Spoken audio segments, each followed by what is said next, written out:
Welcome to A Shelter in a Time of Storm. I'm glad you could be with us today. My name is Roger Comstock. I preach for the Morrison Church of Christ in Morrison, Tennessee. We've been doing some special programs, and we have a special guest with us today. Colonel Ricky N. Hagan is with us. Good to have you with us again, Ricky.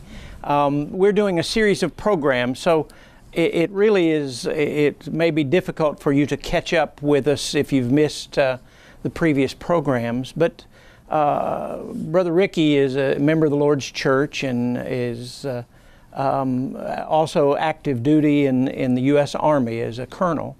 He, in our first program, he talked about some of those experiences, and Ricky acknowledges and is here. We're here really to talk about post-traumatic stress disorder and how it has affected his life, and his desire is to try to help others who may be faced with the same sort of disorder in their life, and how it affects him, how it affects his family, and the people around us. So we're going to try to just sort of begin where we left off. As we finished the last program, Brother Ricky was talking about what it was like the first time he came home from Iraq after seeing combat in Iraq, and what it was like for him to come home, and how his family noticed that he was not the same, that you were different than when you left. And a lot of people don't realize, you know, we all change, but I suspect war changes more drastically, changes people more drastically, and changes people more quickly.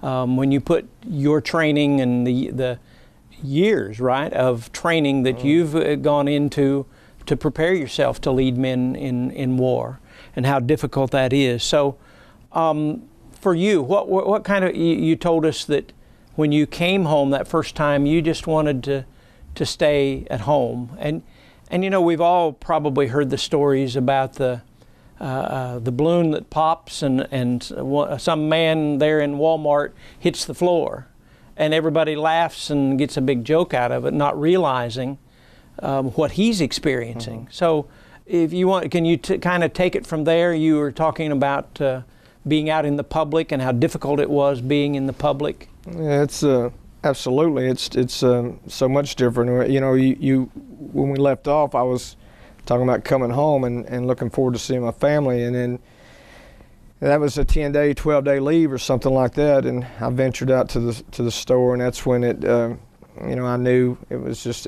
wrong, and I knew I had problems then. I mean, immediately I wanted to go back to Iraq. That was my comfort zone. But did you realize you had a problem? As far as PTSD, nobody. I mean, not an official diagnosis. No, that wasn't even 2003 and 4, and I was there in 2004 and 6. That wasn't even really talked about then. TBI, you know, I told you I had traumatic brain injury too, and PTSD. That wasn't even mentioned, because I mean, you had bodies coming home, caskets with flags on them, and like I told you, I mean, I've seen body parts everywhere, and you know, the horrific scenes, and nobody's talking about that. It wasn't until the onslaught till everybody started. Remember, you know, you're talking really got going in 2003. Mm-hmm. So the medical field and psychiatric field really didn't get to see this onslaught of all these hundreds of thousands of soldiers coming back. This deal with this is like, you know, why all this rage, why all this domestic violence, why all this suicide rate went through the roof. Yes. The divorce rate went through the roof. Right. Why? You know, the guy looks just like you do. What's wrong with him? He's dressed, he got everything on. Well, he fits right back in the American society. He's one of us. Yeah. And then all of a sudden, you know, you see the other face. You remember? Yeah. I told you and showed you. And you know, and you know, the next session, I think it is, we'll get into the rage, and I'll tell you how deep it is. Stay tuned. But my thing, I wanted to go back. I wanted to be with my family. And today, and I grant you, most of the soldiers would say the same thing. I miss being there. Yeah. I mean, it does something to you that you can't describe or whatever. But I mean, in that length of time, 10 or 12 days, I come home, I couldn't wait to get back to Iraq. I couldn't wait to get back. I won't say necessarily to the fight, but it was the environment. That was my family then. Yeah. And no matter how long we had to stay, no matter what we had to do, that's where you felt at peace at. Mm-hmm. And I'll say this too. I was a Christian at that time, and struggling. Folks, you know, me and you've had this discussion. I love you, brother. You've been fair. You've been straight up honest, and put your heart on the table. And that's why I agreed to do this. But you know, we bad, but Christians about sitting in that judgment seat, and you try being a Christian, and not saying it's not doable. It's hard in a combat zone. I suspect. It's hard enough in the military. The military's raw.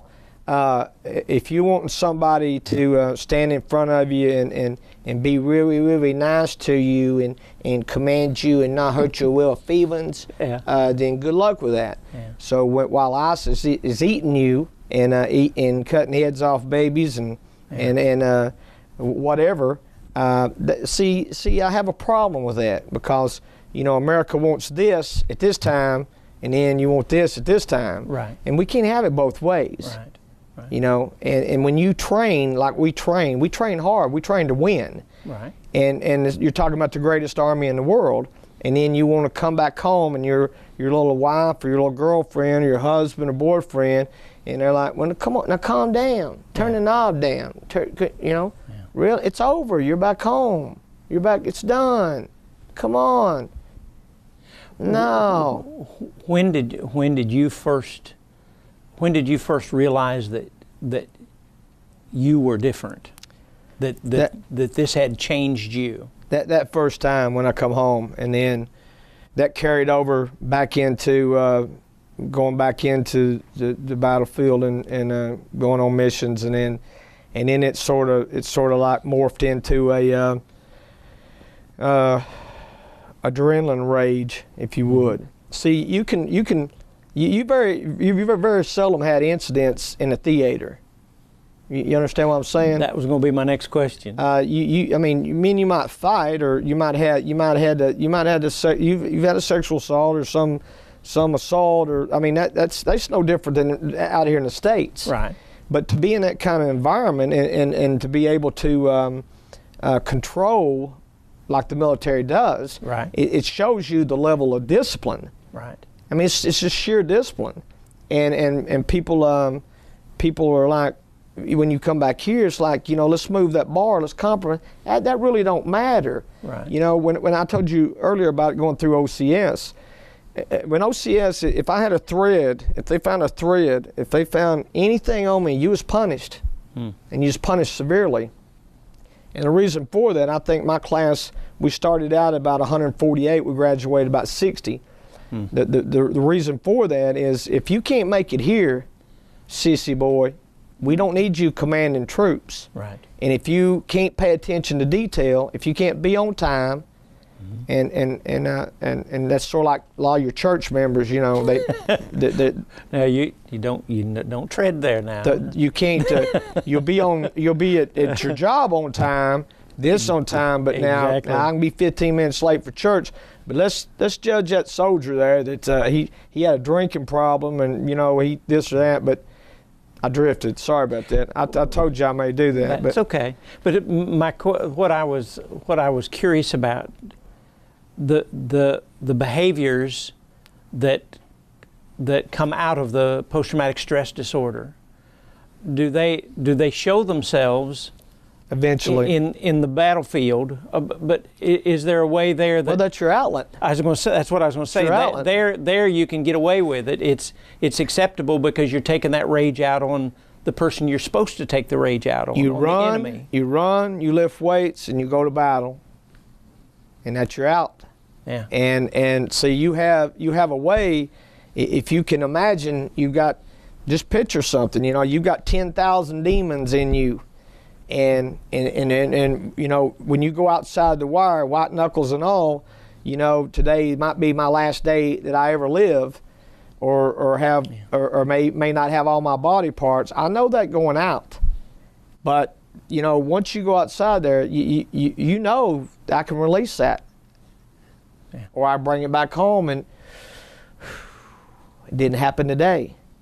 But when you come back stateside, see, you still got all them demons in there and nowhere to go. Yeah. I would sit at home and no way to get it out. It's got to get out. Yeah. It's got to come out. Yeah. So how does it come out? That's where the anger and the rage starts building. It starts Right. building into this Right. syndrome, if you will, and then the paranoia, the things that you start seeing that's not really there. I know when before I ever went to I agreed to go to the VA and get look at any therapy. I would get up and check my door 200 or 300 times. No kidding, 200 or 300 times a night. Now, for you mathematicians, you do the math of how many times that takes in a minute. But I'd go to one door, sit down, or take 2 or 3 steps back, and I would go, "Did I lock that door?" Turn back around and do it again, over and over and over and over. And I challenge you to find anybody that's dealing with some of the stuff that I've dealt with and trying to overcome. They'll tell you the same thing. I suspect. And see, part of it too, those of us who have everyday life, who don't face those kinds of things. By the way, that's provided by United States military. Oh, absolutely. And I'm grateful. I'm grateful to men and women like you and our ancestors. My father is a veteran. My father-in-law is a veteran, mother-in-law as well. And I would be the first to agree. We don't honor and respect the way we should. Absolutely not. And treat and pay, cash, dollar-wise pay. Well, no, they do have compensation scale where, if you lose an arm, they got a scale there that says how much you get. You lose a leg. Yeah. And I'm sure it's adequate. And I'm being sarcastic. And I'm being very facetious myself because, it comes back to, Americans, they could never handle a Palestine-Israel deal. They couldn't handle Syria. They couldn't handle Baghdad. You can't fathom coming over here and having your house blowed up or being shot out of it while you're running down the road trying to hold on to one child and nothing. You ain't worried about your pocketbook, your Corvette, your white starched shirt. Yeah. You ain't worried about none of that no more. Right. Yeah. But you're happy to send us there to do it. Well, and I don't know if happy is we're glad somebody does it other than us. But that part of for our soldiers to not know if you're going to ever see your family again, not know if you're going to see the next sunrise, not know whether, from 1 minute to the next, whether you're even going to be alive. When you see your fellow soldiers loaded up and carried off and put in a casket and sent home, those thoughts have to, and that's not a one-time thing. That's repeatedly. It's daily. Yeah, and that has to work on you. It has to. But try catching a flight from one place to the other, and you jump up in there and hey, you flag it down right before it's taking off. Yeah. And you get in there and you lock down everything, then you look around and see it's full of caskets. Yeah. So you didn't know you was catching that ride. Yeah. I had just real quickly. Recently, I was on a commercial airline that they were bringing home the body of a fallen soldier, and I was quite in awe of people's reaction in a good way. I mean, it was perfectly still. Nobody on that airplane moved till the honor guard loaded the casket in the hearse, and the hearse left. And it does impact some people, but sadly, I mean, it's not can't compare to what you're experiencing. But it takes dying to that level before America's going to get humbled. I'm afraid so. Because of what you just said. It takes that kind of level to get us to get back to honor and respect, to get back to the core values that our forefathers founded America on. It takes that level. It takes a 9/11 to bring us to where we're not Democrats or Republicans, you know, that American flags are flying everywhere, which should be on every house Exactly. in America, but we don't have time for that. Well, we got to do, I got to do my stuff, Roger. Right. It's all about me. And it was interesting. I was going to say, when 9/11 happened, I wasn't here. I wasn't living when Pearl Harbor happened. I don't know what the reactions were among civilians when Pearl Harbor was attacked. But at 9/11, there was such a shocking change in almost every American, but sadly it was very temporary. It was just like you said. There were flags, not just a flag, there were flags on every car, not just a house, on their cars, prayer services everywhere. That's right. All of that people got a little dose of humbling. And it was interesting to me, again, observing it as a preacher, observing how it humbled people 2,000 miles from New York City. And that humbling, and yet it was only very temporary. We were just a very short time that life was back to normal. We weren't scared anymore. And that really wasn't a humbling. It was fear, and that was about all. In churches, you left that one, churches were busting at the seams. Well, that's right. Couldn't even get in, some of People were looking to God. Momentarily. Exactly. Exactly. That's what's sad. And you see how desensitized we are right now, that, as you and I talked earlier, that you know, just keep playing with the sin. Keep playing with the sin. I got time, you know. I want to step back a second, and you, when we was talking about the soldiers in the coffin, you can't understand how deep this is when a soldier gets hit with IED, or that's probably some of the worst, because you're going down the road and boom, I mean, it's just this huge, horrific explosion. But fast forward, and they get the soldier in the hospital. He's knocked out. He's been unconscious for 20 days. And I'm talking about a guy. I mean, the girl. It applies to both.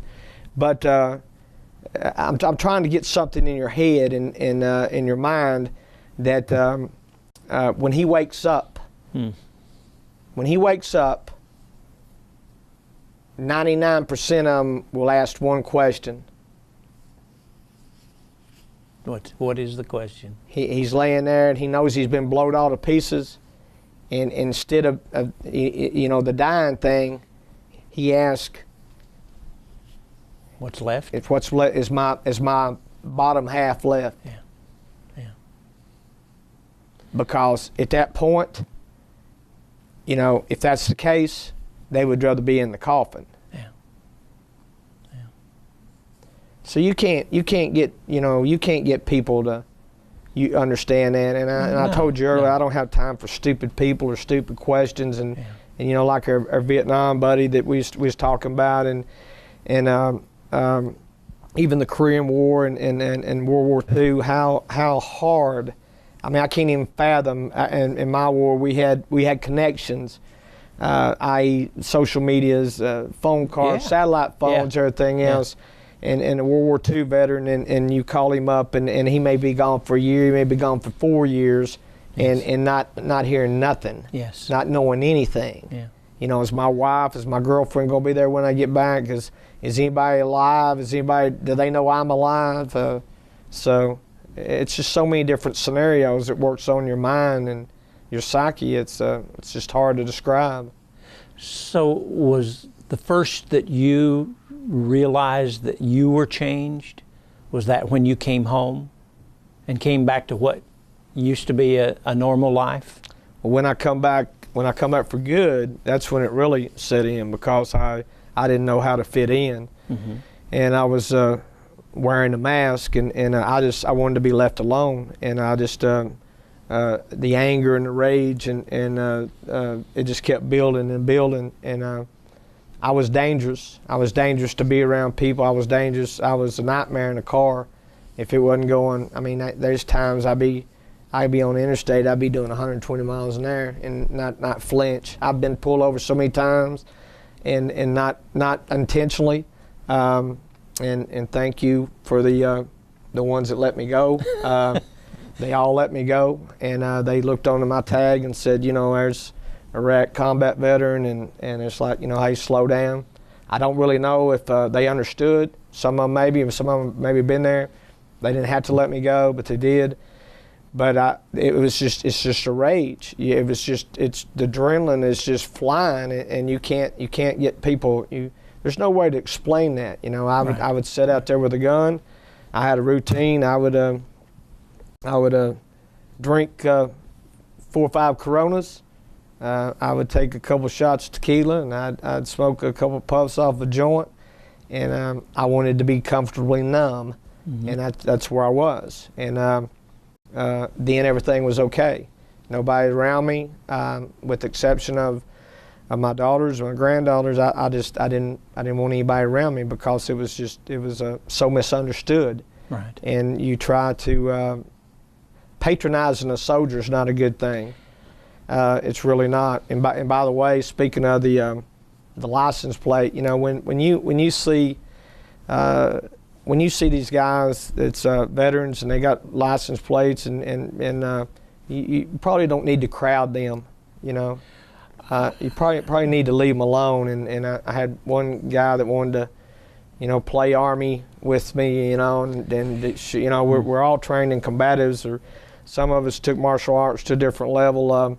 It's not a joke. It's nothing to play with. I had a guy come up to me in the airport, and he's looking at my stuff on there, and he said, "What's that?" And I told him, I said, "It's a combat action badge." And there was several people around there, and 2 or 3 women was real close, and he leaned over, and he's got in my space, and he said, "Did you earn that?"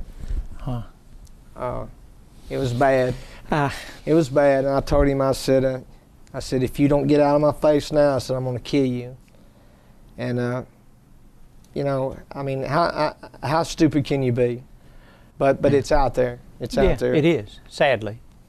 And sometimes, I mean, again, we don't know what's going on in that other person's life. You were talking earlier about being judgmental and so forth. We don't know what's going on, and whatever's going on in our lives doesn't excuse or justify sin or sinful behavior, but maybe can make us a little more understanding if we could know what's going on. It isn't always just willful, I'm going to sin, I don't care what anybody else thinks. There are other behaviors at work that we may not be aware of. I knew what I was doing as far as being a Christian was wrong, but I couldn't get away from the demons. And there, right. And you know, your little happy-go-lucky Christian today will say, "Well, turn it over to God." Yeah. Well, I turned it over to God. God brought me through this. Right. God was my anchor. Right. And if I can't even fathom these kids that don't have God in their life, and that's probably why you got your suicide rate like it is. Probably. God has been my anchor. And even though I was living a double life, He's brought me out of this. And I kept hanging on. I didn't quit. I kept hanging on. Yeah, I probably, without a doubt, was doing it wrong. But you got to understand, I didn't have the luxury that you had. Right. I had a whole different mule I was packing now. Yeah. And we'll get to when we get to the dog story. You'll see how deep that gets, but you know, we're not misfits. We're not some kind of something that not crazy.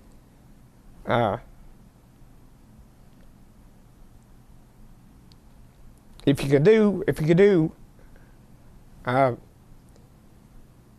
listen. Just listen, you know. Love, true love, not fake love, goes a long way. Yeah.